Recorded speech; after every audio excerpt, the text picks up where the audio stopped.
ಯೇಸು ಕ್ರಿಸ್ತನ ಹೆಸರಿನಲ್ಲಿ ನಿಮ್ಮನ್ನು ನಾನು ವಂದಿಸ್ತಾ ಇದ್ದೇನೆ. ಬನ್ನಿ, ನೀವೆಲ್ಲಿಂದ ವೀಕ್ಷಿಸ್ತಾ ಇದ್ದೀರಿ, ಕಮ್. ನಾವು ಸ್ವಲ್ಪ ಹೊತ್ತು ದೇವರ ವಾಕ್ಯವನ್ನು ಧ್ಯಾನ ಮಾಡುವ.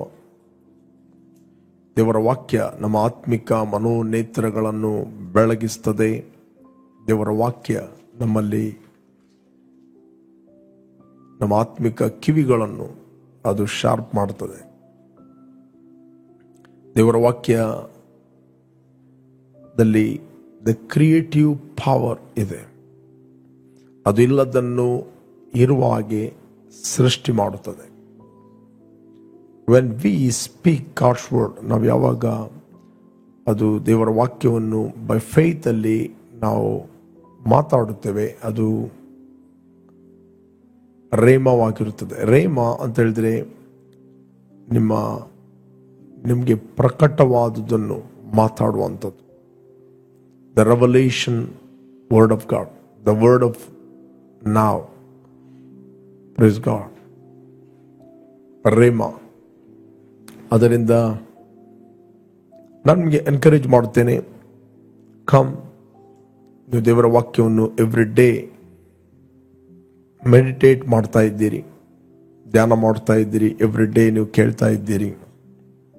ನಿಮಗೆ ಕೆಲವರಿಗೆ ಕಾಲೋಚಿತವಾದ ಮಾತುಗಳು ಸಿಗ್ತವೆ. ಒಂದು ವೇಳೆ ನಿಮ್ಮ ಹೃದಯವು ತೆರೆದದ್ದಾಗಿದ್ದರೆ ದೇವರ ವಾಕ್ಯಕ್ಕೆ, ಮತ್ತು ದೇವರ ವಾಕ್ಯ ನಮ್ಮ ಆತ್ಮಕ್ಕೆ ಅದು ಜೀವವನ್ನು ಕೊಡುತ್ತದೆ. It's a life. ನಮಗೆ ಸ್ಕ್ರಿಪ್ಚರ್ಗಳು ತಲೆಯಲ್ಲಿ ಎಷ್ಟೇ ಬಾಹ್ಯಾಟ ಇರಬಹುದು, ಬಟ್ ಯಾವಾಗ ದೇವರ ವಾಕ್ಯ ನಮ್ಮ ಆತ್ಮದ ಒಳಗೆ ಅದು ಪ್ರವೇಶಿಸ್ತದೆ, ಅದು ಅದರ ಸ್ವಂತ ಸಂಗತಿಯನ್ನು ಅದು ಪ್ರೊಡ್ಯೂಸ್ ಮಾಡುತ್ತದೆ ನಿಮ್ಮ ಆತ್ಮದಲ್ಲಿ. ಯೇಸುಸ್ವಾಮಿಯೊಂದು ಸಾಮ್ಯವನ್ನು ಹೇಳಿದ, ಕೆಲವು ಬೀಜ ಬಿತ್ತುವನು ಬಿತ್ತುತ್ತಾ ಹೋದ, ರೈಟ್? ಬಿತ್ತುವನು ಬಿತ್ತುತ್ತಾ ಹೋದ. ಸೇಮ್ ಬೀಜ. ಕೆಲವು ಬೀಜ ದಾರಿ ಮಗ್ಗುಲಲ್ಲಿ ಬಿತ್ತು, ಕೆಲವು ಬೀಜ ಬಂಡೆ ನೆಲದ ಮೇಲೆ ಬಿತ್ತು, ಕೆಲವು ಬೀಜ ಮುಳ್ಳು ಕಲ್ಲುಗಳ ಮೇಲೆ ಬಿತ್ತು, ಮತ್ತು ಕೆಲವು ಬೀಜ ಒಳ್ಳೆಯ ನೆಲದ ಮೇಲೆ ಬಿತ್ತು. Praise God. ಬಿತ್ತುವನೊಬ್ಬನೇ, ಬೀಜ ಕೂಡ ಸೇಮ್. 4 ಗ್ರೌಂಡಿಗೆ 4 ಪ್ರದೇಶಕ್ಕೆ ಬೀಜ ಬೀಳ್ತಾ ಇದೆ, ಬೀಜ ಸೇಮ್. ಇಲ್ಲಿ ದ ಪ್ರಾಬ್ಲಮ್, ಹೇಗೆ ನಾವು ಆ ವಾಕ್ಯವನ್ನು ರಿಸೀವ್ ಮಾಡುತ್ತೇವೆ, ಹೇಗೆ ನಾವು ಆ ದೇವರ ವಾಕ್ಯವನ್ನು ರಿಸೀವ್ ಮಾಡುತ್ತೇವೆ, ಅದು ನಮಗೆ ರಿಸಲ್ಟ್ ಅನ್ನು ಪ್ರೊಡ್ಯೂಸ್ ಮಾಡುತ್ತದೆ. ಅದರ ಉತ್ತರವನ್ನು ಅದು ಪ್ರೊಡ್ಯೂಸ್ ಮಾಡುತ್ತದೆ. ಒಂದು ವೇಳೆ ಸೇಮ್ ಚರ್ಚ್ಗೆ ನೀವು ಹೋಗ್ತಾ ಇದ್ದೀರಿ, ಸೇಮ್ ವರ್ಡ್ ಅನ್ನು ಕೇಳ್ತಾ ಇದ್ದೀರಿ, ಸೇಮ್ ಬೋಧಕನ ಮಾತು ಕೇಳ್ತಾ ಇದ್ದೀರಿ, ಒಬ್ಬರಲ್ಲಿ ರಿಸಲ್ಟ್ ಕಾಣ್ತಾ ಇದೆ, ಒಬ್ಬರಲ್ಲಿ ಟೆಸ್ಟ್ ಮನಿ ಇದೆ, ಒಬ್ಬರಲ್ಲಿ ಟೆಸ್ಟ್ ಮನಿ ಇಲ್ಲ ಅಂತ ಹೇಳಿದ್ರೆ ಅದು ವಾಕ್ಯದ ಪ್ರಾಬ್ಲಮ್ ಅಲ್ಲ, ಆ ಬೋಧಕನ ಪ್ರಾಬ್ಲಮ್ ಅಲ್ಲ.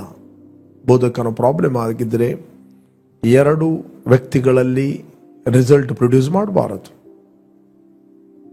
ಓಕೆ, ರಿಸಲ್ಟ್ ಕೊಡಬಾರದು.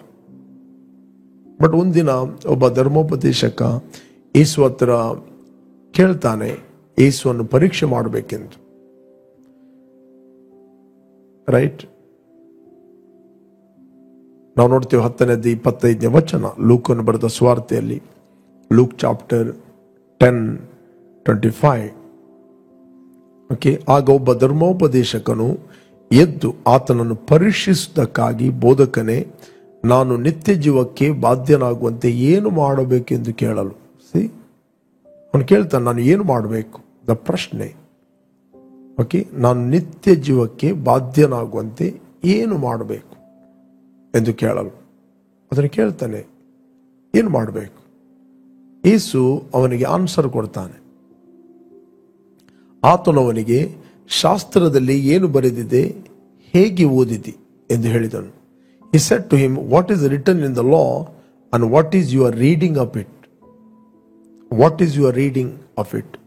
ಇನ್ನೊಂದು ಟ್ರಾನ್ಸ್ಲೇಷನ್ ಹೇಳ್ತದೆ, ವಾಟ್ ಈಸ್ ಯುವರ್ ಅಂಡರ್ಸ್ಟ್ಯಾಂಡಿಂಗ್, ಹೇಗೆ ನೀನು ತಿಳಿದಿದ್ದಿ.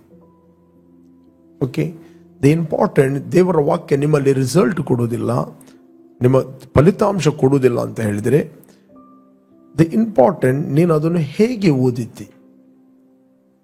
ಇಲ್ಲಿ ಧರ್ಮೋಪದೇಶಕ್ಕೆ ಬರುವಾಗಲೇ ಯೇಸು ಹತ್ರ ಕಲಿಬೇಕಂತ ಬರಲಿಲ್ಲ, ಯೇಸುವನ್ನು ಟೆಸ್ಟ್ ಮಾಡಬೇಕು. ನನ್ನಷ್ಟು ಜ್ಞಾನ ಅವನಿಗಿದೆಯಾ, ಅಥವಾ ಅವನಲ್ಲಿ ಏನಾದರೂ ತಪ್ಪನ್ನು ಹುಡುಕಬೇಕು. ಆ ಒಂದು ಮೆಂಟಾಲಿಟಿಯಲ್ಲಿ ಕೇಳಿದಾಗ ದೇವರ ವಾಕ್ಯ ಅವನಲ್ಲಿ ರಿಸಲ್ಟ್ ಅನ್ನು ಪ್ರೊಡ್ಯೂಸ್ ಮಾಡುವುದಿಲ್ಲ. ಒಂದೇ ನೀನು ಪರೀಕ್ಷೆ ಮಾಡುವಂತ, ನಾನು ಬುದ್ಧಿವಂತ, ನನಗೆ ಗೊತ್ತು, ಅಥವಾ ನಾನು ತುಂಬ ವರ್ಷ ಸ್ಟಡಿ ಮಾಡಿದ್ದೇನೆ, ನೀನು ಸ್ಟಡಿ ಮಾಡಬಹುದು. ಫೈನಲಿ ಇರುವಂಥದ್ದು ಏನಂತ ಹೇಳಿದ್ರೆ ರಿಸಲ್ಟ್. ಅವ ದೇವರ ವಾಕ್ಯ ನಿನ್ನಲ್ಲಿ ರಿಸಲ್ಟ್ ಕೊಡುವಂಥದ್ದು ವೆರಿ ವೆರಿ ಇಂಪಾರ್ಟೆಂಟ್. ಕೆಲವೊಮ್ಮೆ ಅನೇಕರು ನನ್ನ ಹತ್ರ ಕೇಳುವುದುಂಟು, ಅವರು ದೇವರ ವಾಕ್ಯವನ್ನು ಇಷ್ಟು ಒಳ್ಳೆ ರೀತಿಯಾಗಿ ಬೋಧಿಸ್ತಾರೆ, ಇಷ್ಟು ಒಳ್ಳೆಯ ಸ್ಕ್ರಿಪ್ಚರ್ ಹೇಳ್ತಾರೆ, ಮತ್ತು ತುಂಬ ಅವರು ಸ್ಟಡಿ ಮಾಡಿದ್ದಾರೆ, ತುಂಬ ಅವರಿಗೆ ಹಿಸ್ಟ್ರಿ ಗೊತ್ತುಂಟು, ಹಿಸ್ಟ್ರಿ ಎಲ್ಲವನ್ನು ಸ್ಟಡಿ ಮಾಡಿದ್ದಾರೆ, ಯಾಕೆ ಅವರ ಜೀವಿತದಲ್ಲಿ ಯಾಕೆ ಅಷ್ಟೊಂದು ಸಮಸ್ಯೆಗಳು, ಯಾಕೆ ಅವರ ಜೀವಿತ ಹೀಗೆ ಇದೆ. ದ ಪ್ರಾಬ್ಲಮ್ ಏನಂತ ಹೇಳಿದರೆ, ನೀವು ಬೀಜ ನೋಡಿದ್ದೀರಿ ರೈಟ್. ಬೀಜ, ಯೇಸುಸ್ವಾಮಿ ಬೀಜವನ್ನು ಹೋಲಿಕೆ ಮಾಡಿದ್ದು ದೇವರ ವಾಕ್ಯಕ್ಕೆ, ಹೃದಯವನ್ನು ಹೋಲಿಕೆ ಮಾಡಿದ್ದು ನಮ್ಮ ಆತ್ಮಕ್ಕೆ. ಗ್ರೌಂಡ್ ಅನ್ನು ಹೃದಯಕ್ಕೆ ಹೋಲಿಕೆ ಮಾಡಿದ. ಹೃದಯ ಅಂತ ಹೇಳಿದರೆ ಅದು ಮಾಂಸದ ಹೃದಯ ಅಲ್ಲ, ನಮ್ಮ ಆತ್ಮ. ಅದೇ ರೀತಿ ಬೀಜ ಅಂತ ಹೇಳಿದರೆ ವಾಕ್ಯ ಅಂತ ಹೇಳಿದರೆ ಆತ್ಮ ಮತ್ತು ಜೀವ. They are life and spirit. ಯಾವಾಗ ಲೈಫ್ ಅಂಡ್ ಸ್ಪಿರಿಟ್, ಆತ್ಮ ಮತ್ತು ಜೀವ ಆತ್ಮಕ್ಕೆ ಕನೆಕ್ಟ್ ಆಗುತ್ತದೆ, ಆಗ ಅದು ರಿಸಲ್ಟ್ ಪ್ರೊಡ್ಯೂಸ್ ಮಾಡುತ್ತದೆ. ಅದೇ ರೀತಿ ನಾನು ಮೊದಲು ಕೂಡ ಪ್ರೀಚ್ ಮಾಡಿದ್ದೇನೆ, ಬೀಜ ಮತ್ತೆ ಗ್ರೌಂಡಿಗೆ ಒಂದು ಒಡಂಬಡಿಕೆ ಇದೆ, ಒಂದು ಕವನೆಂಟ್ ರಿಲೇಶನ್ಶಿಪ್ ಇದೆ. ಬೀಜ ತನ್ನಷ್ಟಕ್ಕೆ ಏನು ಪ್ರೊಡ್ಯೂಸ್ ಮಾಡೋದಿಲ್ಲ. ನಿನ್ನ ಹತ್ರ ಒಳ್ಳೆಯ ಬೀಜಗಳಿರ್ಬೋದು, ಒಳ್ಳೆಯ ತರಕಾರಿ ಬೀಜಗಳಿರ್ಬೋದು, ಅಥವಾ ಒಳ್ಳೆಯ ಹಣ್ಣಿನ ಬೀಜಗಳಿರ್ಬೋದು. ಅದು ಎಷ್ಟೇ ಬೀಜಗಳು ನೀನು ಬಂಗಾರದ ಶೋಕೇಶಲ್ಲಿ ಹಾಕಿದ್ರು, ಬುರುಡೆಯಲ್ಲಿ ಹಾಕಿದ್ರು, ಅದು ತನ್ನಷ್ಟಕ್ಕೆ ರಿಸಲ್ಟ್ ಪ್ರೊಡ್ಯೂಸ್ ಮಾಡೋದಿಲ್ಲ. ಅದು ರಿಸಲ್ಟ್ ಪ್ರೊಡ್ಯೂಸ್ ಮಾಡಬೇಕಂತ ಹೇಳಿದ್ರೆ ಅದು ಒಂದು ಒಳ್ಳೆಯ ನೆಲದಲ್ಲಿ ಬೀಳಬೇಕು. ಓಕೆ, ಬೀಜ ಇಲ್ಲ ಅಂತ ಹೇಳಿದ್ರೆ ನೆಲ ತನ್ನಷ್ಟಕ್ಕೆ ತಾನು ಏನು ಪ್ರೊಡ್ಯೂಸ್ ಮಾಡೋದು, ಅದು ಬಂಜರು ನೆಲವಾಗಿರುತ್ತದೆ. ಓಕೆ, ಅನೇಕರ ಜೀವಿತ ಏನಾಗಿದೆ ಅಂದರೆ ಬಂಜರು ನೆಲದ ಹಾಗೆ ಆಗಿದೆ. No fruit in their life, no fruit in family. ಫಲದಲ್ಲಿ, ಸೇವೆಯಲ್ಲಿ ಫಲವೇ ಇಲ್ಲ. ಯಾಕೆ? ಜೀವಿತ ಬಂಜರಾಗಿಬಿಟ್ಟಿದೆ. ಅದೇ ರೀತಿ ಭೂಮಿ ಎಷ್ಟೇ ಫಲವತ್ತಾಗಿದ್ದರೂ ಒಂದು ವೇಳೆ ಅದಕ್ಕೆ ಬೀಜ ಬೀಳುವುದಿಲ್ಲ ಅಂತ ಹೇಳಿದರೆ ಆ ಭೂಮಿ ಬಂಜರು ಭೂಮಿ. ಓಕೆ, ಭೂಮಿಗೆ ಬೀಜ ಬೇಕೇ ಬೇಕು, ಬೀಜಕ್ಕೆ ಭೂಮಿ ಬೇಕೇ ಬೇಕು. ಭೂಮಿ ಹೇಳಲಿಕ್ಕೆ ಆಗುದಿಲ್ಲ, ನಾನು ಬೀಜ ಇಲ್ಲದೆ ಏನು ಮಾಡಲಿಕ್ಕೆ ಸಕ್ತ, ಏನು ಮಾಡಲಿಕ್ಕೆ ಆಗುವುದಿಲ್ಲ. ಅಥವಾ ಬೀಜ ತನ್ನಷ್ಟಕ್ಕೆ ಭೂಮಿ ಇಲ್ಲದೆ ಏನು ಪ್ರೊಡ್ಯೂಸ್ ಮಾಡಲಿಕ್ಕೆ ಆಗುತ್ತಿಲ್ಲ. ಅದೇ ರೀತಿ ಕೆಲವೊಮ್ಮೆ ಸ್ಕ್ರಿಪ್ಚರ್ಗಳು ನಮ್ಮ ತಲೆಯಲ್ಲಿ ಇರ್ತವೆ, ತುಂಬ ಬಾಯಾಟ. ಆದಿಕಾಂಡದಿಂದ ಪ್ರಕಟಣೆವರೆಗೆ ನಾವು ತುಂಬ ಸ್ಕ್ರಿಪ್ಚರ್ ಬಾಯಾಟ ಮಾಡೋದು ವೆರಿ ವೆರಿ ವೆರಿ ಇಂಪಾರ್ಟೆಂಟ್, ಮಾಡ್ರಿ ಅದನ್ನು. ಬಟ್ ಯಾವಾಗ ಆ ವಾಕ್ಯವನ್ನು ನಾವು ಮೆಡಿಟೇಟ್ ಮಾಡಿ ಪರ್ಸನಲ್ ಆಗಿ ತೆಗೆದುಕೊಳ್ಳುತ್ತೇವೆ, ಪರ್ಸನಲ್ ಆಗಿ ಅಪ್ಲೈ ಮಾಡುತ್ತೇವೆ, ಅದು ನಮಗೆ ಲೈಫ್ ಕೊಡ್ತದೆ. ಅದಕ್ಕೆ ಇಲ್ಲಿ ಧರ್ಮೋಪದೇಶ ಕೇಳ್ತಾನೆ ಯೇಸುವನ್ನು ಪರೀಕ್ಷೆ ಮಾಡಲಿಕ್ಕೆ. ಯಾಕೆ? ಪ್ರಾಬ್ಲಮ್ ಏನು? ಅವನು ಧರ್ಮೋಪದೇಶಕ, ಅವನು ಇತರಿಗೆ ಬೋಧಿಸುವ, ಅದನ್ನು ಸರ್ಟಿಫಿಕೇಟ್ ಇದೆ, ಅದ್ರ no result in his life. ಯೇಸುವಿಗೆ ಪರೀಕ್ಷೆ ಮಾಡ್ಲಿಕ್ಕೆ ಕೇಳಿದೆ, ನನ್ನಷ್ಟು ಬೈಬಲ್ ಅವನಿಗೆ ಗೊತ್ತಿದೆ ನೋಡುವ ಅಂತ. ಯೇಸು ಸ್ವಾಮಿ ಅವನಿಗೆ ತಕ್ಕ ಹಾಗೆ ಉತ್ತರ ಕೊಟ್ಟ. ಆತನು ಅವನಿಗೆ ಶಾಸ್ತ್ರದಲ್ಲಿ ನೀ ಏನು ಬರೆದಿದ್ದಿ, ಹೇಗೆ ಓದಿದ್ದಿ, ಹೇಗೆ ಸ್ಟಡಿ ಮಾಡಿದ್ದಿ. ಓಕೆ, ನೀವು ಕಾಲೇಜಿಗೆ ಹೋಗ್ತೀರಿ, ಸ್ಕೂಲಿಗೆ ಹೋಗ್ತೀರಿ, ಎಕ್ಸಾಮ್ ಬರೀತೀರಿ, ಸೇಮ್ ಟೈಮಲ್ಲಿ ಎಕ್ಸಾಮ್ ಬರೀತೀರಿ.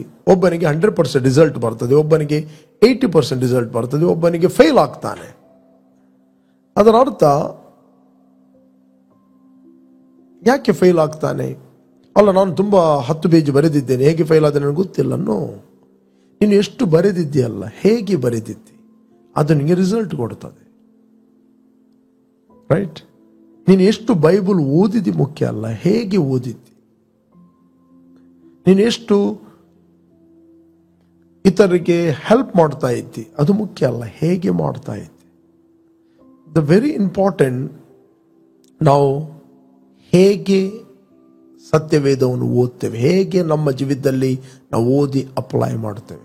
ಅದನ್ನು ಕತೆ ಓದ್ದಾಗಿ ಓದ್ತೇವೆಯೋ ಅಥವಾ ಹಿಸ್ಟ್ರಿ ಓದ್ದಾಗಿ ಓದ್ತೇವೆಯೋ. ಹಿಸ್ಟ್ರಿಯಲ್ಲಿ ನಾವು ಅನೇಕ ಸಂಗತಿಗಳು ನೋಡ್ತೇವೆ, ಆದರೆ ಹಿಸ್ಟ್ರಿ ಆ ಜನರು, ಆ ದೇವಸೇವಕರು ಲೋಕವನ್ನು ಬಿಡಬಹುದು, ಆದರೆ ದೇವರು ಹಾಗೆ ಅದೇ ದೇವರು ನಮ್ಮ ಒಟ್ಟಿಗಿದ್ದಾನೆ. ಆತನು ನಿನ್ನೆ ಮತ್ತು ನಾಳೆ ಒಂದೇ ಆಗಿದ್ದಾನೆ.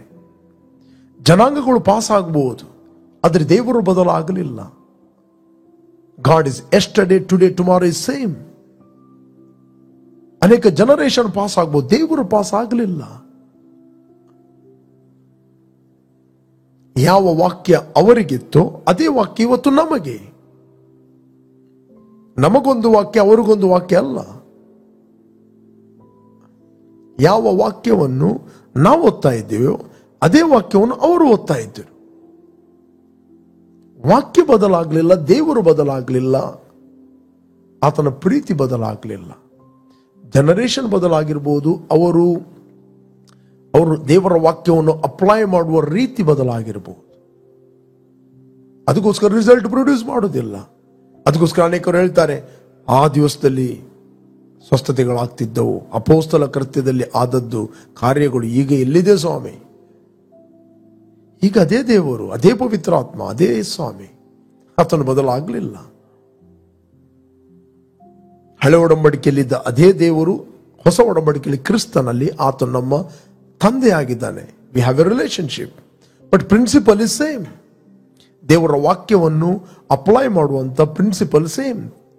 ಹಳೆ ಒಡಂಬಡಿಕೆಯಲ್ಲಿ ದೇವರು ಹೇಳಿದ, ನೀವು ನನ್ನ ವಾಕ್ಯವನ್ನು ಕೈಗೊಂಡು ನಡೆದರೆ ಎಡಕ್ಕಾಗಲಿ ಬಲಕ್ಕಾಗಲಿ ಹೋಗಬೇಡ, ಎಲ್ಲಿ ಹೋದರೂ ನಾನು ನಿನ್ನ ಜೊತೆಯಲ್ಲಿ ಇರುವೆನು. ಹೊಸ ಒಡಂಬಡಿಕೆಯಲ್ಲಿ ದೇವರು ಕ್ರಿಸ್ತನ್ ನಮ್ಮ ಒಳಗಿದ್ದಾನೆ. ಕೇವಲ ನಮ್ಮ ಜೊತೆಯಲ್ಲೆಲ್ಲ, ನಮ್ಮ ಬಳಿಯಲ್ಲೆಲ್ಲ, ಆತ ನಮ್ಮ ಒಳಗಿದ್ದಾನೆ. ಬೈಬಲ್ ವಾಕ್ಯ ಸೇಮ್, ಅದು ಬದಲಾಗಲಿಲ್ಲ. ಯಾವ ವಾಕ್ಯ ಪೌಲನಿಗಿತ್ತೋ, ಯಾವ ವಾಕ್ಯ ಪೇತ್ರನಿಗಿತ್ತೋ ಅದೇ ವಾಕ್ಯ ಇವತ್ತು ನಮಗ್ ಕೂಡ.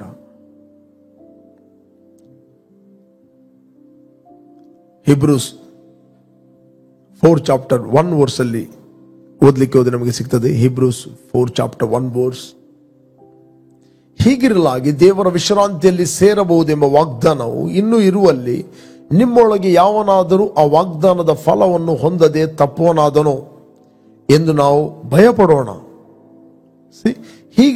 ಓಕೆ, ಎರಡನೇ ವಚನ, ಅವರಿಗೆ ಶುಭವರ್ತಮಾನವು ಸಾರೋಣವಾದಂತೆ ನಮಗೂ ಸಾರೋಣವಾಯಿತು. ಆದರೆ ಆ ಕಾಲದಲ್ಲಿ ಕೇಳಿದವರು ನಂಬದೇ ಹೋದ ಕಾರಣ ವಾಕ್ಯದಿಂದ ಅವರಿಗೆ ಯಾವ ಪ್ರಯೋಜನ ಆಗಲಿಲ್ಲ. Praise God. ಎರಡನೇ ವಚನ 4 ಚಾಪ್ಟರ್ 2 ವರ್ಸ್, ಅವರಿಗೆ ಶುಭವರ್ತಮಾನವು ಸಾರೋಣವಾದಂತೆ ಯಾವ ವಾಕ್ಯ ಅವರಿಗೆ ಸಾರಲ್ಪಟ್ಟಿತ್ತೋ ಅದೇ ವಾಕ್ಯ ನಮಗೂ ಕೂಡ ಸಾರಲ್ಪಟ್ಟಿದೆ. ಯಾವ ದೇವರ ಬಗ್ಗೆ ಅವರು ಕೇಳಿದ್ರು ಅದೇ ದೇವರು ನಮ್ಮ ದೇವರು.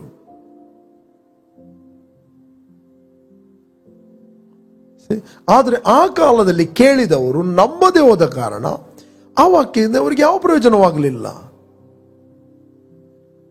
ನೀನು ನಂಬುವುದಂದ್ರೆ ಒಂದು ಬೀಜ ಗ್ರೌಂಡಿಗೆ ಬೀಳುವಂತಹದ್ದು. You cannot believe in your mind. You cannot believe in your mind. You can believe in your heart. ನಿನ್ನ ಹೃದಯದಲ್ಲಿ ನಂಬುವುದು. Praise God. ನಿನ್ನ ಮೈಂಡ್ ಅಲ್ಲಿ ತುಂಬಾ ಇನ್ಫಾರ್ಮೇಶನ್ ಇರಬಹುದು, but your mind cannot decide. ನಿನ್ನ ಮೈಂಡ್ ಯಾವತ್ತು ಡಿಸೈಡ್ ಮಾಡೋದಿಲ್ಲ. ನಿನ್ನ ಡಿಸೈಡ್ ಮಾಡುವಂಥದ್ದು ನಿನ್ನ ಸ್ಪಿರಿಟ್, ನಿನ್ನ ಹಾರ್ಟ್. ನೀನು ಡಿಸೈಡ್ ಮಾಡಬಹುದು. ನಿನ್ನ ತಲೆಗೆ ಇನ್ಫಾರ್ಮೇಶನ್ ತುಂಬ ಬರಬಹುದು, ಫಾರ್ ಎಕ್ಸಾಂಪಲ್, ನಿನ್ನ ದೇಹಕ್ಕೆ ಸ್ವಸ್ಥತೆ ಬೇಕು, ನಿನ್ನ ತಲೆಯಲ್ಲಿ ತುಂಬಾ ಇನ್ಫಾರ್ಮೇಶನ್ ತಿರುಗಬಹುದು, ತುಂಬ ತಿರುಗಬಹುದು. ಅದು ಇಂಥ ಕಾಯಿಲೆ ಆಗ್ಬೋದು, ಅಂಥ ಕಾಯಿಲೆ ಆಗ್ಬೋದು ಅಂತ, ಎಷ್ಟು ಮಂದಿ ಹೋಗಿದ್ದಾರೆ ಅಷ್ಟು ಮಂದಿ ಹೋಗಿದ್ದಾರೆ ಅಂತ ಬರ್ಬೋದು ಇನ್ಫಾರ್ಮೇಶನ್. ಬಟ್ ಅದರ ಮಧ್ಯದಲ್ಲಿ ದೇವರ ವಾಕ್ಯವನ್ನು ಡಿಸೈಡ್ ಮಾಡುವಂಥದ್ದು ನೀನು. ದೇವರ ವಾಕ್ಯ ನನ್ನ ಕುರಿತಾಗಿ ಏನು ಹೇಳುತ್ತದೆ ಅದೇ ನಾನು ಆಗಿದ್ದೇನೆ. ನಾನು ಪಾಪದ ಪಾಲಿಗೆ ಸತ್ತು ನೀತಿವಂತನಾಗಿ ಜೀವಿಸಲು ಆತ ನನ್ನ ಪಾಪಗಳನ್ನು ತನ್ನ ದೇಹದ ಮೇಲೆ ಹೊತ್ತುಕೊಂಡೋಗಿ ಮರಣದ ಕಂಬವನ್ನು ಏರಿದನು. ಆತನ ಬಾಸುಂಡೆಗಳಿಂದ ನಮಗೆ ಗುಣವಾಯಿತು. ಇಲ್ಲಿ ವರ್ಡ್ ಏನು ಮಾಡುತ್ತದೆ? ದೇವರ ವಾಕ್ಯ ನೀವು ಅಪ್ಲೈ ಮಾಡಿದಾಗ ಅದರ ಸ್ವಂತ ಸಂಗತಿಯನ್ನು ಓನ್ ಕೈಂಡ್ ಅಂತ ಹೇಳ್ತಾರೆ, ಅದು ಪ್ರೊಡ್ಯೂಸ್ ಮಾಡುತ್ತದೆ. ಅದನ್ನು ಬಿಟ್ಟು ದೇವರ ವಾಕ್ಯವನ್ನು ಅಪ್ಲೈ ಮಾಡದೆ ಓ ಯೇಸು ಯೇಸು ಯೇಸು ಯೇಸು ಅಂತ ಹೇಳಿದರೆ ಏನಾಗುವುದಿಲ್ಲ. ರೈಟ್? ಓ ದೇವರೇ ಮುಟ್ಟಪ್ಪ, ಮುಟ್ಟು ತಟ್ಟಪ್ಪ ಅಂತ ಹೇಳಿದರೆ ಏನಾಗುವುದಿಲ್ಲ. ಓ ಯೇಸು ನೀನು ಎಷ್ಟು ಒಳ್ಳೆಯವನು, ಆತನು ಒಳ್ಳೆಯವನು, ಥ್ಯಾಂಕ್ ಗಾಡ್ ಆತನು ಒಳ್ಳೆಯವನು, ನೀನು ತಿಳಿದುಕೊಂಡಿದ್ದಿ. ಬಟ್ ಈಗ ಸಿಚುವೇಶನಿಗೆ ಆತನಿಗೆ ಒಂದು ವಾಕ್ಯ ಕೊಟ್ಟಿದ್ದಾನೆ. ಒಂದಿನ ಒಂದು ಸ್ತ್ರೀ ಬಂದು ಯೇಸು ಸ್ವಾಮಿ ಹತ್ರ ಬಂದು ಕೂಗ್ತಾಳೆ. ನಾವು ನೋಡ್ಲಿಕ್ಕೆ ಹೋದ್ರೆ ಲೂಕನು ಬರೆದ ಸುವಾರ್ತೆಯಲ್ಲಿ 8ನೇ ಅಧ್ಯಾಯದಲ್ಲಿ ಓದಿ ನಮಗೆ ಸಿಗ್ತದೆ. Luke chapter 8:27. ಓಕೆ, ಒಂದು ಸ್ತ್ರೀ ಬಂದು ಆಕೆ ಕೇಳ್ತಾಳೆ, ನೀನು ಕುಡಿದ ಮೊಲೆಗಳು ಅವು ಧನ್ಯವಾದವು ಅಂತ. ಓಕೆ, ನೀನು ಕುಡಿದ ಮೊಲೆಗಳು ಧನ್ಯವಾದವುಗಳು, ಅದಕ್ಕೆ ನೀನು ಹೊತ್ತ ಗರ್ಭವು ಅದು ಧನ್ಯವಾದದ್ದು. ಅದಕ್ಕೆ ಯೇಸು ಸ್ವಾಮಿ ಹೇಳ್ತಾನೆ ಆ ಸ್ತ್ರೀಗೆ, ನಾವು ನೋಡ್ತೇವೆ, ಅಮ್ಮ ನೀನು ಹಾಗೆ ಹೇಳಬೇಡ, ಅದಕ್ಕಿಂತ ಹೆಚ್ಚಾಗಿ ಯಾರು ದೇವರ ವಾಕ್ಯವನ್ನು ಕೇಳಿ ಅದರ ಪ್ರಕಾರ ನಡೀತಾರೋ ಅವರೇ ಧನ್ಯರು. Please god. ಇಲ್ಲಿ ನಾವು ನೋಡ್ತೇವೆ, ಇಲ್ಲಿ ಯೇಸು ಸ್ವಾಮಿ ಆಕೆಗೆ ಹೇಳ್ತಾನೆ, ಕರೆಕ್ಷನ್ ಕೊಡ್ತಾನೆ, ಅಮ್ಮ ಹಾಗೆ ಹೇಳಬೇಡ, ನಿನ್ನ ಹೊತ್ತ ಗರ್ಭವು ಅದು ಧನ್ಯವಾದದ್ದು, ನೀನು ಕುಡಿದ ಮೊಲೆಗಳು ಧನ್ಯವಾದವು ಅಂತ ಹೇಳ್ತಿರುವಾಗ ಯೇಸು ಸ್ವಾಮಿ ಇಮ್ಮಿಡಿಯೇಟ್ಲಿ ಹೇಳಿದ, ಅಮ್ಮ ಹಾಗೆ ಹೇಳಬೇಡ, ಅದಕ್ಕಿಂತ ಹೆಚ್ಚಾಗಿ ಯಾರು ದೇವರ ವಾಕ್ಯವನ್ನು ಕೇಳಿ ಅದರ ಪ್ರಕಾರ ನಡೀತಾರೋ ಅವರೇ ಧನ್ಯರು. ನಾವು ನೋಡ್ತೇವೆ ಲೂಕನು ಬರೆದ ಸುವಾರ್ತೆಯಲ್ಲಿ, ನೀವು ಓದಿರಿ 9ನೇ ಅಧ್ಯಾಯ ಅಥವಾ 11ನೇ ಅಧ್ಯಾಯದಲ್ಲಿ ಇದೆ, ನೀವು ಓದ್ಬೋದು, ಯು ಕ್ಯಾನ್ ರೀಡ್. ಓಕೆ, ಅದರಿಂದ ದೇವರ ವಾಕ್ಯವನ್ನು ಹೇಗೆ ನೀವು ಅಪ್ಲೈ ಮಾಡುತ್ತೀರಿ, ಹೇಗೆ ನಿಮ್ಮ ಜೀವಿತದಲ್ಲಿ ನೀವು ಅಪ್ಲೈ ಮಾಡುತ್ತೀರಿ, ಅದು ನಿಮಗೆ ರಿಸಲ್ಟ್ ಅನ್ನು ಪ್ರೊಡ್ಯೂಸ್ ಮಾಡುತ್ತದೆ. The very very important. ಯಾವ ರೀತಿ ನಿಮ್ಮ ಒಳಗೆ ನೀವು ಅಪ್ಲೈ ಮಾಡುತ್ತೀರಿ. ಒಂದು ವೇಳೆ ನೀವು ದೇವರ ವಾಕ್ಯವನ್ನು ಕೇಳಿ ಅದು ನಂಬದಿದ್ದರೆ ಆ ವಾಕ್ಯದಲ್ಲಿ ನಿಮ್ಗೆ ಯಾವ ಪ್ರಯೋಜನ ಆಗುವುದಿಲ್ಲ. ಕೆಲವೊಮ್ಮೆ ಆ ದೇವರ ವಾಕ್ಯದಲ್ಲಿ ನಿಮ್ಗೆ ಅನೇಕ ಡೌಟ್ಗಳಿರ್ಬೋದು. ಓಕೆ, 11ನೇ ಅಧ್ಯಾಯ 27ನೇ ವಚನ. ಓಕೆ, 11:26 ನಾವು ಓದುವ. 11:26 ಲೂಕ್ ಚಾಪ್ಟರ್ 11:26-27. ಆತನು ಈ ಮಾತುಗಳನ್ನು ಹೇಳುತ್ತಿರುವಾಗ ಜನರಲ್ಲಿ ಒಬ್ಬ ಸ್ತ್ರೀಯು ನಿನ್ನನ್ನು ಹೊತ್ತ ಗರ್ಭವು, ಓಕೆ, ನೀನು ಕುಡಿದ ಮೊಲೆಗಳು ಧನ್ಯವಾದವುಗಳು ಎಂದು ಕೂಗಿದಳು. ಆತನು ಹಾಗೆನ್ನಬೇಡ, ದೇವರ ವಾಕ್ಯವನ್ನು ಕೇಳಿ ಅದಕ್ಕೆ ಸರಿಯಾಗಿ ನಡಕೊಳ್ಳುವವರೇ ಧನ್ಯರು ಅಂದನು. But he said more than that, blessed are those who hear the word of God and keep it. Hear the word of God and keep it. They are blessed. Okay. Luke chapter 11:26-27 and 28 verse ಅಲ್ಲಿ. ನಾವು ಅನಿಸ್ತೇವೆ ಯೇಸುವಿಗೆ ತುಂಬಾ ಹೊಗಳಿದರೆ, ಹೊಗಳುವಂಥದ್ದು, ಸ್ತುತಿ ಮಾಡುವಂಥದ್ದು very important. Okay, ಅಷ್ಟು ಮಾತ್ರ ಅಲ್ಲ, ಅದಕ್ಕಿಂತ ಹೆಚ್ಚಾಗಿದೆ. More than that, blessed are those who hear the word of God and keep it. Right? ಪ್ರತಿಯೊಂದು ಪರಿಸ್ಥಿತಿಗೆ, ಪ್ರತಿಯೊಂದು ಸಿಚುವೇಶನ್ಗೆ ದೇವರು ನಮಗೆ ವಾಕ್ಯವನ್ನು ಕೊಟ್ಟಿದ್ದಾನೆ. ಯಾಕೆ? ಕೆಡುಕನಿಂದ ನಾವು ಕಾಪಾಡಲ್ಪಡಬೇಕಾದ್ರೆ ನಮಗೆ ದೇವರು ವಾಕ್ಯ ಕೊಟ್ಟಿದ್ದಾನೆ. ಯೇಸು ಹೇಳುತ್ತಾನೆ, ನಾನು ಲೋಕದವನಲ್ಲದಿರುವ ಪ್ರಕಾರ ಇವರು ಕೂಡ ಲೋಕದವರಲ್ಲ. ಲೋಕದಿಂದ ತೆಗೆಯಬೇಕೆಂದು ನಾನು ಕೇಳಿಕೊಳ್ಳುವುದಿಲ್ಲ, ಕೆಡುಕನಿಂದ ಇವರನ್ನು ತಪ್ಪಿಸಿ ಕಾಪಾಡು. ನಿನ್ನ ವಾಕ್ಯವನ್ನು ನಾನು ಇವರಿಗೆ ಕೊಟ್ಟಿದ್ದೇನೆ. ಹಾಗಾದರೆ ಕೆಡುಕ ಬಂದು ಬಡಿತಾ ಇದ್ದಾನೆ, ಕೆಡುಕ ಬಂದು ಉಪದ್ರ ಕೊಡ್ತಾ ಇದ್ದಾನೆ ನಿನ್ನ ಕುಟುಂಬದಲ್ಲಿ, ಮನೆಯಲ್ಲಿ. ಹಾಗಾದರೆ ಆ ಸಿಚುವೇಶನ್ಗೆ ದೇವರ ವಾಕ್ಯ ಏನು ಹೇಳ್ತದೆ? We are not walk by site, we are walk by faith. ದೇಹ ಎಂಬ ಮನೆಯಲ್ಲಿ ವಾಸ ಮಾಡುವ ತನಕ ನಾವು ಕರ್ತನಿಗೆ ದೂರದ ಪ್ರವಾಸಿಗಳು. ಓಕೆ, ನಾವು ನೋಡುವವರಾಗಿ ನಡೆಯುವವರಲ್ಲ, ನಾವು ನಂಬುವವರಾಗಿ ನಡೆಯುವ ಆದ ಕಾರಣ ದೇಹ ಎಂಬ ಮನೆಯಲ್ಲಿ ವಾಸ ಮಾಡುವ ತನಕ ನಾವು ಕರ್ತನಿಗೆ ದೂರದ ಪ್ರವಾಸಿಗಳು. ನೀನೆಷ್ಟೇ ಒಳ್ಳೆಯವನಾಗಿರ್ಬೋದು ಅಥವಾ ನೀವು ಬಾರ್ನ್ ಅಗೇನ್ ಆಗಿರ್ಬೋದು, ಸ್ಟಿಲ್ ಸಮಸ್ಯೆಗಳು, ಪ್ರಾಬ್ಲಮ್ಗಳು ನಿನ್ನನ್ನು ಆಳ್ಲಿಕ್ಕೆ ನೋಡ್ತಾ ಇವೆ. ದೇವರ ವಾಕ್ಯ ಆ ಪರಿಸ್ಥಿತಿಯಲ್ಲಿ ಏನು ಹೇಳ್ತದೆ, ಹೇಗೆ ಅಪ್ಲೈ ಮಾಡುತ್ತೀರಿ, ಹೇಗೆ ತಿಳಿದುಕೊಳ್ಳುತ್ತೀರಿ? Praise God. Very very important. ದೇವರ ವಾಕ್ಯವನ್ನು ಕೇಳಿ ನಾವು ಅಪ್ಲೈ ಮಾಡುವಂಥದ್ದು, ಅದನ್ನು ಮೆಡಿಟೇಟ್ ಮಾಡುವಂಥದ್ದು. ಅದಕ್ಕೆ ಜ್ಞಾನೋಕ್ತಿ ನಾವು ನೋಡ್ತೇವೆ 4:21 ವಚನದಲ್ಲಿ. ಇದನ್ನು ಮೊದಲು ಕೇಳಿದಿರಿ. ಜ್ಞಾನೋಕ್ತಿ 11:21 ವಚನ. 20ರ ವಚನದಲ್ಲಿ ಓದುವ. ನಾನು ಫಾಸ್ಟ್ ಆಗಿ ಓದ್ತೇನೆ, ಜಾಸ್ತಿ ಬಿಡಿಸ್ಲಿಕ್ಕೆ ಹೋಗುವುದಿಲ್ಲ. ಕಂದ, ನನ್ನ ಮಾತುಗಳನ್ನು ಆಲಿಸು, ನನ್ನ ನುಡಿಗಳಿಗೆ ಕಿವಿಗೊಡು. ಓಕೆ, ನಿನ್ನ ದೃಷ್ಟಿಯು ಅವುಗಳ ಮೇಲೆ ತಪ್ಪದಿರಲಿ, ಅವುಗಳನ್ನ ಹೃದಯದಲ್ಲಿ ಇಟ್ಟುಕೋ.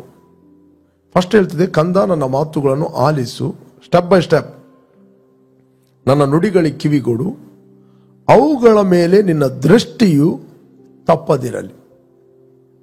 ಇಲ್ಲಿ ದೃಷ್ಟಿ ಮಾತಾಡುವಂಥದ್ದು ಈ ಕಣ್ಣುಗಳಲ್ಲ. ದೃಷ್ಟಿ ಮಾತಾಡುವಂಥದ್ದು ನಿನ್ನ ಸ್ಪಿರಿಚುವಲ್ ಕಣ್ಣುಗಳು. Okay, the word produce picture. For example, ನಿಮಗೆ ಆರೋಗ್ಯ ಬೇಕು, ರೈಟ್? ದೇವರ ವಾಕ್ಯ ಹೇಳ್ತೀನಿ, ಗುಣವಾಗಿದೆ. ಗುಣವಾಗಿದೆ ಅಂತ ಹೇಳ್ತಿರುವಾಗ ನೀನು ಒಳಗಿನ ಕಣ್ಣುಗಳಿಂದ ನೀನು ಆರೋಗ್ಯದಲ್ಲಿ ಇರುವಂಥದ್ದನ್ನು ನೋಡುವಂಥದ್ದು. Praise God. ಆರೋಗ್ಯದಲ್ಲಿ ಇರುವಂಥದ್ದನ್ನು ನೋಡುವಂಥದ್ದು. ಪ್ರತಿಯೊಂದು ವಾಕ್ಯ ನಿನ್ನಲ್ಲಿ ಪಿಕ್ಚರ್ ಪ್ರೊಡ್ಯೂಸ್ ಮಾಡ್ತದೆ. ಈಗ ಫಾರ್ ಎಕ್ಸಾಂಪಲ್, ಯಾರು ಹೇಳ್ತಾರೆ, ಒಂದು ಕೆಂಪು ಕಾರು ಬಂತು. ಕೆಂಪು ಕಾರು ಬಂತು ಅಂತ ಹೇಳ್ತಿರುವಾಗ ಇಮ್ಮಿಡಿಯೇಟ್ಲಿ ನಿಮ್ಮ ಒಳಗೆ ಒಂದು ಪಿಕ್ಚರ್ ಬರ್ತದೆ. ಯಾರದ್ದು? ನನ್ನ ಭಾವನದ್ದು ಕಾರ, ನನ್ನ ತಮ್ಮನದ್ದು ಕಾರ, ಅಣ್ಣನದ್ದು, ಯಾರದ್ದೆಲ್ಲ ಕಾರ್ ಇದೆ ಎಲ್ಲ ನೆನಪು ಬರ್ತದೆ, ಆ ಪಿಕ್ಚರ್ ಬರ್ತದೆ. C, the word produce picture. ನೀವು ಒಳಗಿನ ಕಣ್ಣುಗಳನ್ನು ನೋಡ್ಲಿಕ್ಕೆ ಪ್ರಾರಂಭ ಮಾಡುತ್ತೀರಿ. ಓಕೆ, ಇಲ್ಲಿ ದೇವರ ವಾಕ್ಯ ಹೇಳ್ತದೆ, ಅವುಗಳ ಮೇಲೆ ನಿನ್ನ ದೃಷ್ಟಿಯು ತಪ್ಪದಿರಲಿ. ನೀನು ದೇವರ ವಾಕ್ಯವನ್ನು ನೀನು ಕೇಳಿದಾಗ ಏನಾಗ್ತದೆ, ನಿನ್ನ ಒಳಗಿಂದ ನೀನು ಆರೋಗ್ಯದಲ್ಲಿ ಇರುವಂಥದ್ದನ್ನು ನೀನು ನೋಡ್ಲಿಕ್ಕೆ ಪ್ರಾರಂಭ ಮಾಡುತ್ತೆ. ಇಲ್ಲ ಅಂತ ಹೇಳಿದ್ರೆ, ಯಾವುದೊಂದು ಸಿಂಪ್ಟಮ್ಸ್ಗಳು ಬಂದವು, ಇಮಿಡಿಯೇಟ್ಲಿ ದುಷ್ಟನು ಥಾಟ್ಗಳನ್ನು ಹಾಕ್ತಾನೆ, ಭಯ ಆಗ್ತಾನೆ. ಏನಂತೇಳಿ, ನೀನು ಸಾಯುವುದು, ಗೋರಿಗೆ ಹೋಗುವುದು, ನಿನ್ನದು ಮುಗಿಯಿತು, finish, there is no hope, ನಿರೀಕ್ಷೆ ಇಲ್ಲ, ಮುಗಿಯಿತು. ಬಟ್ ದೇವರ ವಾಕ್ಯ ನಮಗೆ ನಿರೀಕ್ಷೆ ಕೊಡುತ್ತದೆ. ದೇವರ ವಾಕ್ಯ ನಾವು ಅಪ್ಲೈ ಮಾಡಿದಾಗ ನಿರೀಕ್ಷೆ ಕೊಡುತ್ತದೆ. ಓಕೆ, ನೆಕ್ಸ್ಟ್ ಹೇಳ್ತದೆ, ನಿನ್ನ ದೃಷ್ಟಿ ಅವುಗಳ ಮೇಲೆ ತಪ್ಪದಿರಲಿ, ಅವುಗಳು ನಿನ್ನ ಹೃದಯದ ಒಳಗೆ ಇಟ್ಟುಕೋ. ಬುರುಡೆಯಲ್ಲೆಲ್ಲ, ತಲೆಯಲ್ಲೆಲ್ಲ. ಹೃದಯ ಅಂತ ಹೇಳಿದ್ರೆ ಇಲ್ಲಿ ಮಾಂಸದ ಹೃದಯ ಅಲ್ಲ ಇಲ್ಲಿ ಮಾತಾಡುವಂಥದ್ದು. ಇಲ್ಲಿ ಹೃದಯ ಅಂತ ಮಾತಾಡುವಂಥದ್ದು ಅವ ಹ್ಯೂಮನ್ ಸ್ಪಿರಿಟ್. ಹೃದಯದ ಒಳಗೆ ಇಟ್ಟುಕೋ.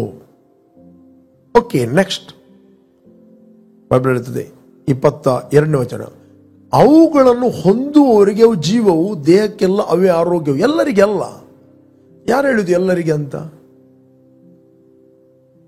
ಇಲ್ಲಿ ಊಟ ಪ್ರಿಪೇರ್ ಆಗಿದೆ 100 ಮಂದಿಗೆ. ಊಟ ಪ್ರಿಪೇರ್ ಆಗಿದೆ ಅಂತ ಹೇಳಿದ ಕೂಡಲೇ ಎಲ್ಲರದ್ದು ಹೊಟ್ಟೆ ತುಂಬಬೇಕಾಗಿಲ್ಲ. 100 ಮಂದಿ ಅದು ಹೊಟ್ಟೆ ತುಂಬುವುದಿಲ್ಲ. ಯಾರು ಅದನ್ನು ಊಟ ಮಾಡ್ತಾರೆ ಅವರದ್ದು ಹೊಟ್ಟೆ ತುಂಬುತ್ತದೆ. ಅಲ್ಲ, 100 ಮಂದಿಗೆ ಊಟ ಇತ್ತಂತೆ ಅಲ್ಲಿ, ಮತ್ತೆ ಇವರು ಯಾಕೆ ಹಸಿದಿದ್ದಾರೆ, ಸಪುರಾಗಿದ್ದಾರೆ? ಅವರು ಸಪುರಾಗಿದ್ದಾರೆ ಯಾಕೆಂದ್ರೆ ಅವರ ಪ್ರಾಬ್ಲಮ್, ಊಟದ್ದು ಪ್ರಾಬ್ಲಮ್ ಅಲ್ಲ. ದುಷ್ಟನು ಅನೇಕ ಮಿಸ್ಅಂಡರ್ಸ್ಟ್ಯಾಂಡಿಂಗ್ಗಳನ್ನು ಹಾಕ್ತಾನೆ. ಅವನ ಕೆಲಸವೇ ಮಿಸ್ಅಂಡರ್ಸ್ಟ್ಯಾಂಡಿಂಗ್ಗಳನ್ನು ಹಾಕುವಂಥದ್ದು. ಊಟ ಪ್ರಿಪೇರ್ ಇದೆ, ಯಾರು ಊಟ ಮಾಡ್ತಾರೆ ಅವರ ಮಾತ್ರ ಹೊಟ್ಟೆ ತುಂಬುತ್ತದೆ. ಬೈಬಲ್ ಹೇಳ್ತದೆ, ಯಾರಿಗೆ ಜೀವ ಮತ್ತು ಆರೋಗ್ಯ, ಯಾರು ಅವುಗಳನ್ನು ಹೊಂದುತ್ತಾರೋ, ಅವುಗಳನ್ನು ಹೊಂದುವವರಿಗೆ ಅದು ಜೀವವು, ದೇಹಕ್ಕೆಲ್ಲ ಅವೇ ಆರೋಗ್ಯವು. ಎಲ್ಲರಿಗೆ ಆರೋಗ್ಯ ಅಲ್ಲ. ಕೆಲವು ಪ್ರಶ್ನೆ ಕೇಳ್ತಾರೆ, ದೇವರ ವಾಕ್ಯ ಸ್ವಸ್ಥ ಮಾಡುವುದಾದ್ರೆ ಮತ್ತೆ ಅವರು ಯಾಕೆ ರೋಗದಲ್ಲಿದ್ದಾರೆ, ಮತ್ತೆ ಡಾಕ್ಟರ್ ಯಾಕೆ? ಡಾಕ್ಟರ್ ಬೇಕು. Praise God. ಅವರು ಕೂಡ ಬೆಸ್ಟ್ ಪ್ರಯತ್ನ ಮಾಡುತ್ತಾರೆ, ಅವರು ಕೂಡ ಹೆಲ್ಪ್ ಮಾಡುತ್ತಾರೆ, ರೈಟ್. ಕಡೆಗೆ ಅವರ ಕೈಯಿಂದ ಆಗದ ಸಂದರ್ಭದಲ್ಲಿ ಅವರು ಹೇಳ್ತಾರೆ, ನೀವು ನಂಬಿದ ದೇವರಿಗೆ ಮೊರೆ ಇಡು ಅಂತ ಹೇಳ್ತಾರೆ, ಅಷ್ಟೇ, ಮತ್ತೇನು ಹೇಳುವುದಿಲ್ಲ. ಅದರ ಅರ್ಥ ವೈದ್ಯರ ಬಳಿಗೆ ಹೋಗುವಂತ ತಪ್ಪಂತ ಅರ್ಥ ಅಲ್ಲ. They are doing good job. ಅವರು ತುಂಬಾ ಪ್ರಯಾಸ ಪಡುತ್ತಾರೆ ಫಿಸಿಕಲಿ. ಬಟ್ ಕೆಲವೊಮ್ಮೆ ವೈದ್ಯರ ಹತ್ರ ಆಗುವುದಿಲ್ಲ. ಎಲ್ಲಿ ವೈದ್ಯರ ಹತ್ರ ಆಗುವುದಿಲ್ಲ, ಅದು ದೇವರಿಂದ ಆಗ್ತದೆ. ನಾನೊಂದು ಆಂಟಿ ಇದ್ದರು, ಅವರಿಗೆ ಕೈ ನೋವಿತ್ತು. ನಾನು ಹೇಳಿದೆ, ನಿಮಗೆ ನಾನು ಪ್ರಾರ್ಥನೆ ಮಾಡ್ತೇನೆ ಅಂತ ಹೇಳಿದ್ರು. ಬೇಡವಾ ಅಂತ ಹೇಳಿದರು. ಯಾಕೆ ಅಂತ ಹೇಳಿದ್ರೆ, ಅದು ವೈದ್ಯರಿಂದವೇ ಆಗಲಿಲ್ಲ, ಇನ್ನು ನಿನ್ನ ಹತ್ರ ಆಗ್ತದೆ, ಯೇಸು ಹತ್ರ ಆಗ್ತದ ಅದೆಲ್ಲ. ಅವರಿಗೆ ಏನಂತ ಹೇಳಿದ್ರೆ, ವೈದ್ಯರು ಯೇಸುಗಿಂತ ದೊಡ್ಡವರು. ಅವರು ಪಾಪ ಯಥಾರ್ಥರದ ಎಂದು ಹೇಳಿದ್ರು. ಅದು ಅವರಿಗೆ ಪ್ರಾಯ ಆಗಿತ್ತು, ಸುಮಾರು 75 ವರ್ಷ ಆಗಿತ್ತು. ಆ ಸಂದರ್ಭದಲ್ಲಿ ನಾನು ಎಕ್ಸೈಟೆಡ್ ಆಗಿ ಹೇಳಿದ್ದೇನೆ, ನಿಮ್ಮ ಕೈಗೆ ನಾನು ಪ್ರೇಯರ್ ಮಾಡುತ್ತೇನೆ. ಬೇಡವಾ, ಅದು ಯಥಾರ್ಥ, ಬೇಡ ಮಾಡಬೇಡ, ಅದು ವೈದ್ಯರ ಹತ್ರವೇ ಆಗಲಿಲ್ಲ, ಇನ್ನು ಯೇಸು ಹತ್ರ ಆಗ್ತದ. ಒಬ್ಬ ರಾಜ್ಯ ಇದ್ದ, ಆತನು 35 ವರ್ಷ ನಂಬಿಕೆಯಲ್ಲಿ ನಡೆದ. 35 ವರ್ಷದಲ್ಲಿ ಅವನ ನಂಬಿಕೆಯನ್ನು ಬಿಟ್ಟ, ರೈಟ್. ಅವನ 39ನೇ ವರ್ಷದಲ್ಲಿ ಅವನ ಕಾಲುಗಳಿಗೆ ಬಹು ಕಠಿಣವಾದ ರೋಗ ಬಂತಂತೆ. 2 Chronicles 16 ಚಾಪ್ಟರ್ 2ನೇ ಪೂರ್ವ ಕಾಲ ವೃತ್ತಾಂತ 16ನೇ ಅಧ್ಯಾಯ 12ನೇ ವಚನದಿಂದ ಓದಿದ್ರೆ ನಮಗೆ ಸಿಗ್ತದೆ. 10ನೇ ವಚನದಿಂದ. ಓಕೆ. ಆಸನು ಈ ಮಾತುಗಳ ದೆಸೆಯಿಂದ ಬೇಸರಗೊಂಡು ದರ್ಶಿಯ ಮೇಲೆ ಕೋಪಗೊಂಡು, ಯಾರ ಮೇಲೆ ನೆಕ್ಸ್ಟ್ ಕೋಪಗೊಂಡ? ಪ್ರವಾದಿಯ ಮೇಲೆ ಕೋಪಗೊಂಡ. ಅವನನ್ನು ಸೆರೆಮನೆಯಲ್ಲಿಡಿಸಿ ಕೊಳ ಹಾಕಿಸಿದನು. ಇದಲ್ಲದೆ ಜನರಲ್ಲಿ ಕೆಲವರನ್ನು ಪೀಡಿಸಿದನು. ಆಸನ ಪೂರ್ವೋತ್ತರ ಚರಿತ್ರೆಯು ಯಹೂದ ಮತ್ತು ಇಸ್ರಾಯೇಲ್ ರಾಜರ ಗ್ರಂಥದಲ್ಲಿ ಬರೆದಿರುತ್ತದೆ. Okay, next. ಅವನ ಆಳ್ವಿಕೆಯ 39ನೇ ವರ್ಷದಲ್ಲಿ ಅವನ ಕಾಲುಗಳಿಗೆ ಬಹು ಕಠಿಣವಾದ ರೋಗ ಉಂಟಾಯಿತು. ಅವನ ಆಳ್ವಿಕೆಯ 39ನೇ ವರ್ಷದಲ್ಲಿ ಅವನ ಕಾಲುಗಳಿಗೆ ಬಹು ಕಠಿಣವಾದ ರೋಗ ಉಂಟಾಯಿತು. ಈ ರೋಗದಲ್ಲಿಯೂ ಅವನು ಯೆಹೋವನ ಸಹಾಯವನ್ನು ಕೋರದೆ ವೈದ್ಯರ ಸಹಾಯವನ್ನೇ ಕೋರಿದನು. ದೇವರ ಸಹಾಯವನ್ನು ಕೋರಲಿಲ್ಲ. ಅದರರ್ಥ ದೇವರ ಸಹಾಯವನ್ನು ಕೋರದೆ ವೈದ್ಯರ ಸಹಾಯವನ್ನು ಕೋರಿದ್ದು ದೇವರಿಗೆ ಮತ್ಸರ ಅಲ್ಲ. ಅದರ ಅರ್ಥ ವೈದ್ಯರ ಹತ್ರ ಆಗಲಿಲ್ಲ, ಅಟ್ಲೀಸ್ಟ್ ದೇವರ ಸಹಾಯವನ್ನು ಕೋರಿದ್ರೆ ಅವನು ಬದುಕುತ್ತಿದ್ದ. ಯಾವುದು ವೈದ್ಯರಿಂದ ಆಗುವುದಿಲ್ಲೋ ದೇವರಿಂದ ಸಾಧ್ಯ. ಇದರ ಅರ್ಥ ಕೆಲವರು ಅನ್ನಿಸ್ತಾರೆ, ವೈದ್ಯರ ಬಳಿಗೆ ಹೋಗುವುದು ದೇವರಿಗೆ ಅದು ತಪ್ಪ ಅಂತ. ನೋ. Okay, don't misunderstand. ಯೆಹೋವನ ಸಹಾಯವನ್ನು ಕೋರದೆ ವೈದ್ಯರ ಸಹಾಯವನ್ನೇ ಕೋರಿದನು. ಓಕೆ, 13ನೇ ವಚನ. ಅವನು ತನ್ನ ಆಳ್ವಿಕೆಯ 41ನೇ ವರ್ಷದಲ್ಲಿ ತೀರಿಕೊಂಡು, ಓಕೆ, ಪಿತೃಗಳ ಬಳಿಗೆ ಸೇರಲು ಅವನ ಶವವನ್ನು ಬುಕ್ಕಿಟ್ಟುಗಾರರ ಕಸುಬಿನ ಮೇರೆಗೆ ಮಿಶ್ರ ಮಾಡಲ್ಪಟ್ಟ ತರತರದ ಸುಗಂಧ ದ್ರವ್ಯಗಳಿಂದ ತುಂಬಿರುವ ಹಾಸಿಗೆಯ ಮೇಲಿಟ್ಟು ಅವನು ತನಗೋಸ್ಕರ ದಾವೀದ ನಗರದಲ್ಲಿ ತೋಡಿಸಿದ ಸಮಾಧಿಯಲ್ಲಿ ಅದನ್ನು ಇಟ್ಟರು. ಅವನಿಗೋಸ್ಕರ ಬಹು ಧೂಪವನ್ನು ಸುಟ್ಟರು. ಅವನು ಫಿನಿಶ್ ಆಯಿತು 41ನೇ ವರ್ಷದಲ್ಲಿ.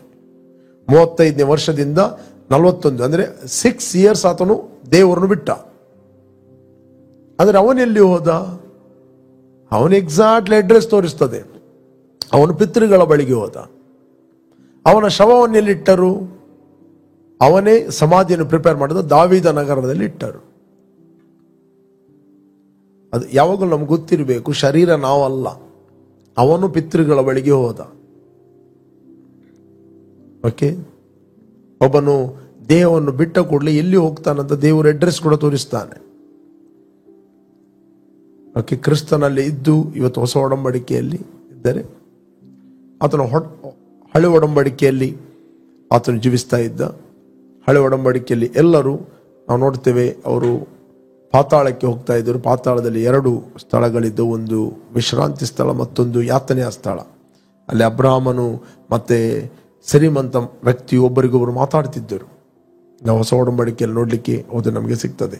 ಇರಲಿ, ಇಲ್ಲಿ ದೇವರ ವಾಕ್ಯ ನೀವು ಯಾವಾಗ ಅಪ್ಲೈ ಮಾಡುತ್ತೀರಿ, ಅದರ ಅರ್ಥ ನೀವು ದೇವರನ್ನು ಅವಲಂಬಿಸಿರುವಂಥದ್ದು. ಯಾವಾಗಲೂ ಪ್ರಿಯರೇ ದೇವರ ವಾಕ್ಯವನ್ನು ಕೇಳ್ರಿ. ದೇವರನ್ನು ಹೇಗೆ ನೀವು ಅವಲಂಬಿಸುವುದು ಅಂತ ನಿಮಗೆ ಗೊತ್ತಾಗ್ತದೆ. Praise God. ನಾನು ನಿಮ್ಗೆ ಎನ್ಕರೇಜ್ ಮಾಡ್ತೇನೆ, ನೀವು ಯಾರು ಫಸ್ಟ್ ಟೈಮ್ ವಾಚ್ ಮಾಡ್ತಾ ಇದ್ದೀರಿ, ಇಷ್ಟರವರೆಗೆ ನೀವು ಯೇಸುವನ್ನು ರಕ್ಷಕನ ಒಡೆಯನ್ನು ಅಂಗೀಕಾರ ಮಾಡಲಿಲ್ಲ. ಯೇಸು ಸ್ವಾಮಿ ಒಂದು ರಿಲಿಜನ್ ಸ್ಥಾಪನೆ ಮಾಡಲಿಕ್ಕೆ ಬಂದವನಲ್ಲ. ಓಕೆ, ಆತನು ಭೂಮಿ ಆಕಾಶಗಳನ್ನು ಉಂಟು ಮಾಡಿದ ದೇವರೊಟ್ಟಿಗೆ ಆ ಒಂದು ಸಂಬಂಧವನ್ನು ಪುನರ್ಸ್ಥಾಪನೆ ಮಾಡಲಿಕ್ಕೆ ಆತನು ಬಂದವನು.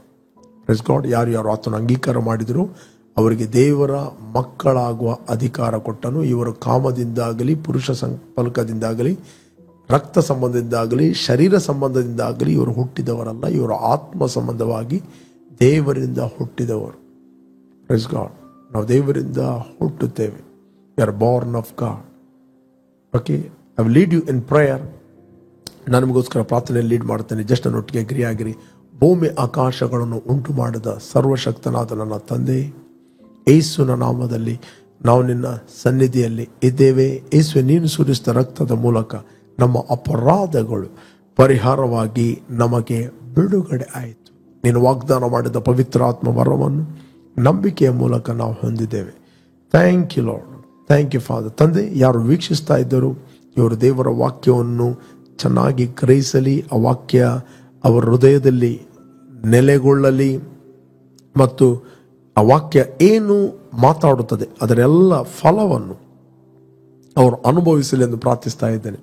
ತಂದೆ, ನಾನು ಪ್ರಾರ್ಥಿಸ್ತಾ ಇದ್ದೇನೆ, ಎಸ್ಪೆಷಲಿ ಯಾರು ಸಿಕ್ಕಾಗಿದ್ದಾರೆ, ಯಾರು hospital, those are watching from hospital ಅಥವಾ ಎನಿ ಸಿಕ್ ಬ್ಯಾಟ್ ಯಾರು ವಾಚ್ ಮಾಡ್ತಾ ಇದ್ದಾರೆ ಅವ್ರಿಗೋಸ್ಕರ ನಾನು ಪ್ರಾರ್ಥಿಸ್ತಾ ಇದ್ದೇನೆ. Let your mighty hand move upon the life of God. ಅವರು ತಲೆಯಿಂದ ಪಾದವರೆಗೆ ಸ್ವಸ್ಥತೆಯನ್ನು ಹೊಂದಿಕೊಳ್ಳಲಿ. I release your healing by the power of the Holy Spirit of God. ಎಲ್ಲ ರೀತಿಯ ನೋವುಗಳು ಯೇಸುವಿನ ನಾಮದಲ್ಲಿ ಇವರನ್ನು ಬಿಟ್ಟು ಹೋಗಲಿ. I command to leave it in the name of Jesus.